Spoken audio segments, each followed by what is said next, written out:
nouvelle vidéo de crime. Cette fois-ci, c'est sur la mort tragique de Carrie Nelson, 20 ans.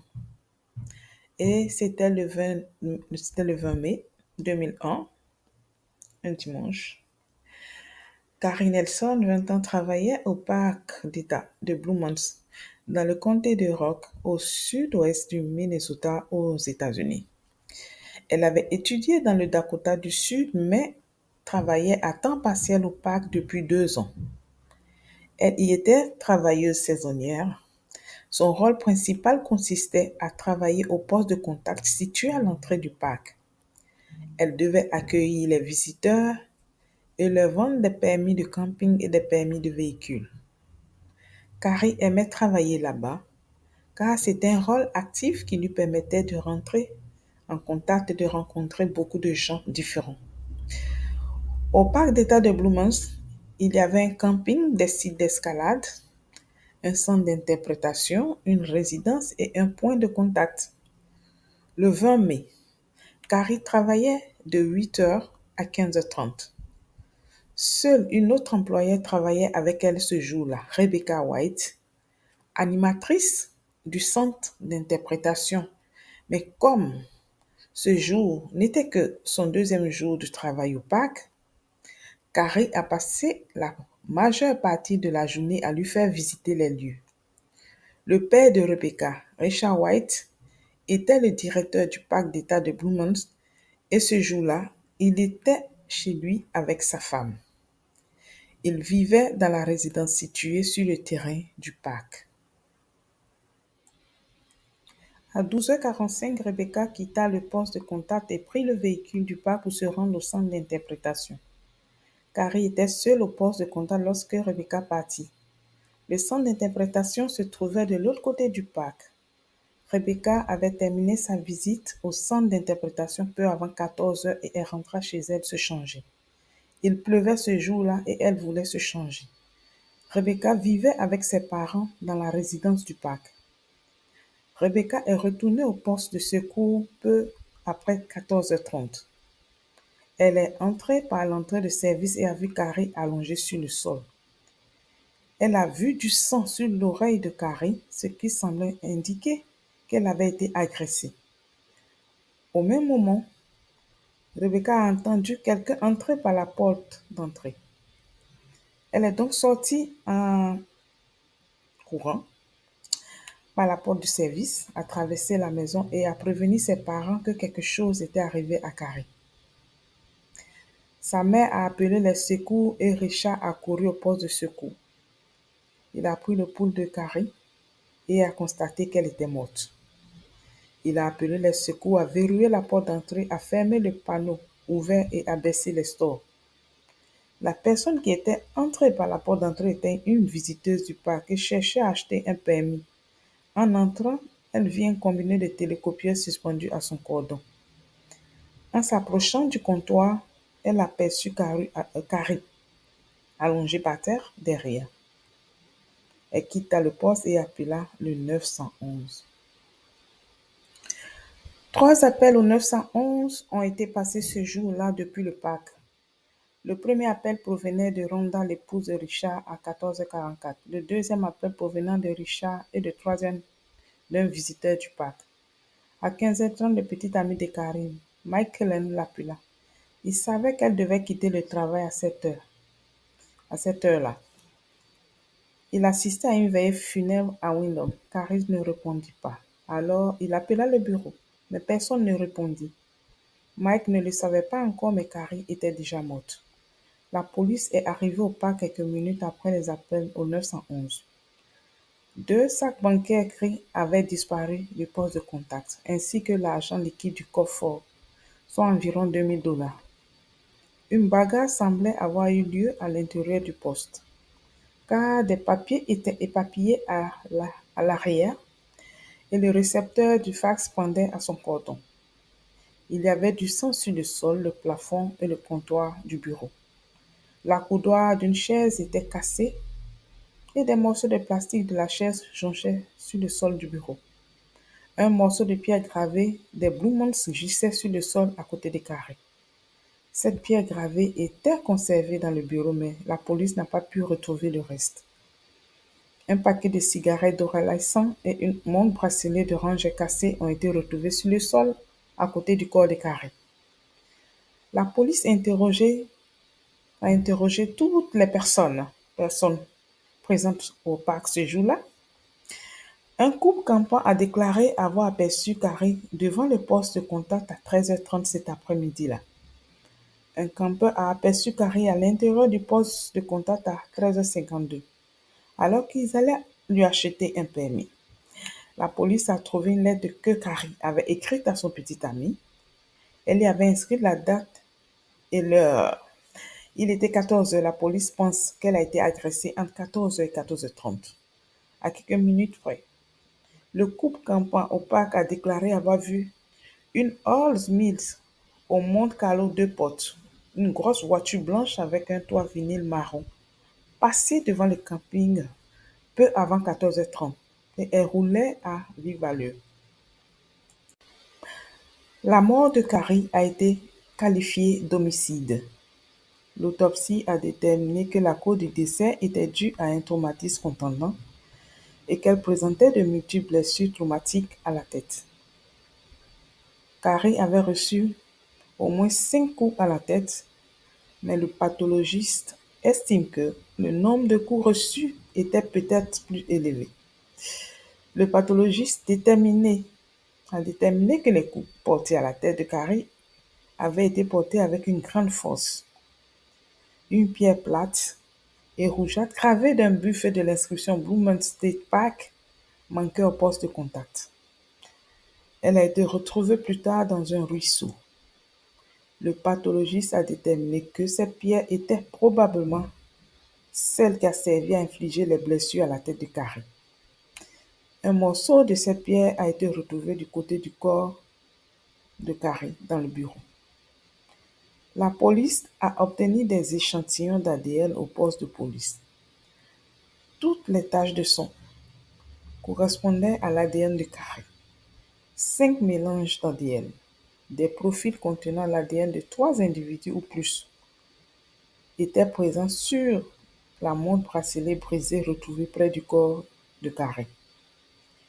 Une recherche dans la base de données médico-légale du Minnesota et d'autres bases de données d'échantillons d'ADN pour trouver ne serait-ce qu'un profil correspondant aux échantillons d'ADN inconnus de la montre n'a donné aucune correspondance. L'affaire est restée longtemps.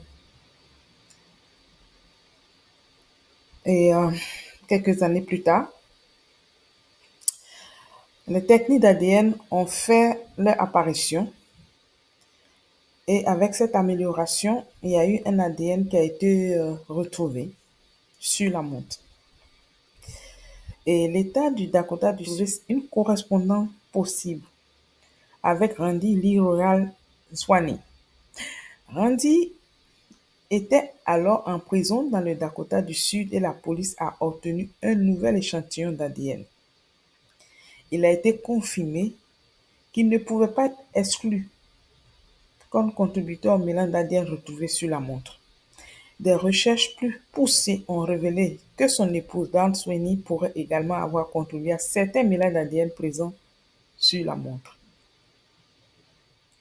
Le nom de Randy n'avait pas été mentionné plus tôt dans l'enquête. Il ne figurait pas parmi les visiteurs recensés au parc ce jour-là et il n'existait aucun lien connu entre lui et Carrie. La police avait donc besoin de preuves supplémentaires outre le mélange d'ADN de la montre. Les empreintes digitales et palmaires de Randy ont été comparées aux empreintes latentes trouvées au poste de contact. 2 empreintes palmaires trouvées sur le comptoir au poste de contact ont été identifiées comme étant celles de Randy. Ces empreintes palmaires droite, gauche et pouce gauche ont été retrouvées sur un dépliant de la série Blue Moon Writer de 2001. Ces dépliants ont été retrouvés éparpillés sur le sol du poste de contact à côté du corps de Carrie. La police a interrogé Dawn Sweeney, la femme de Randy, et vérifié son alibi pour le jour du meurtre de Carrie. Elle a confirmé que Dawn était au travail ce jour-là.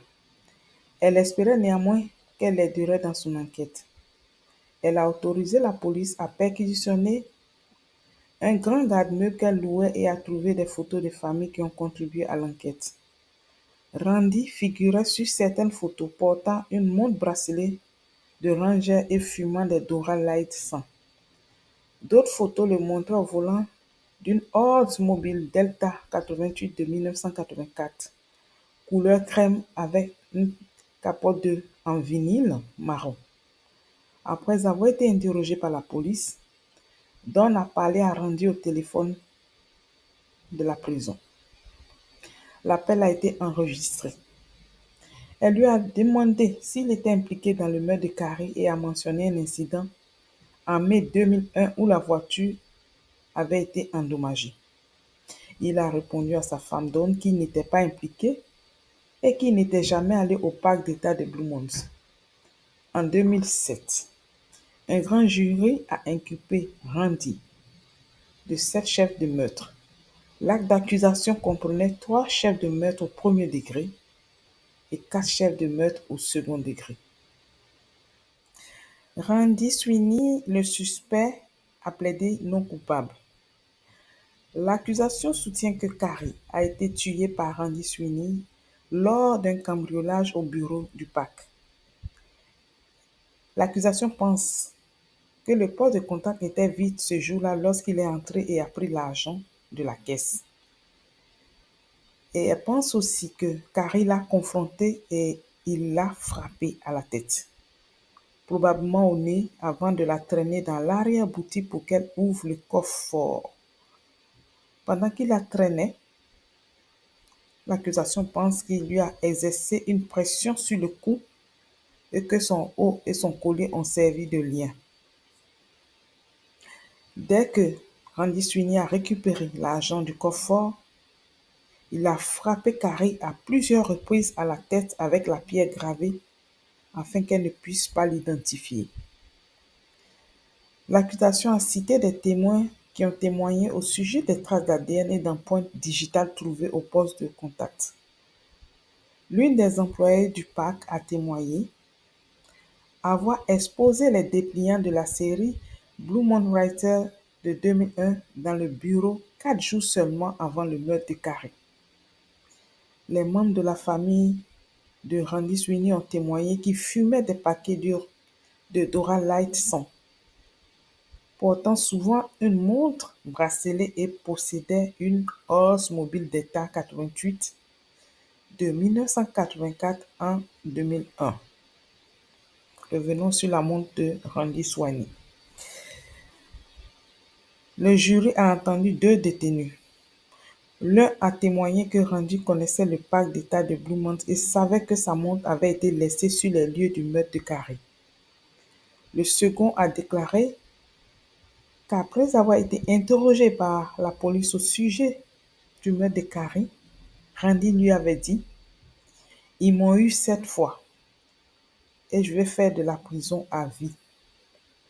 La défense a soutenu que Randy n'était pas au parc ce jour-là et n'avait pas assassiné Carrie. Randy a témoigné à son procès.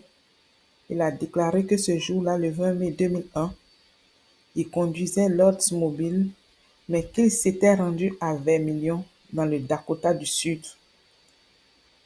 Il y avait passé du temps à pêcher. Randy a déclaré au tribunal qu'il était seul ce jour-là. Il a déclaré avoir percuté une souche d'arbre en rentrant chez lui, ce qui a causé des dommages à sa voiture.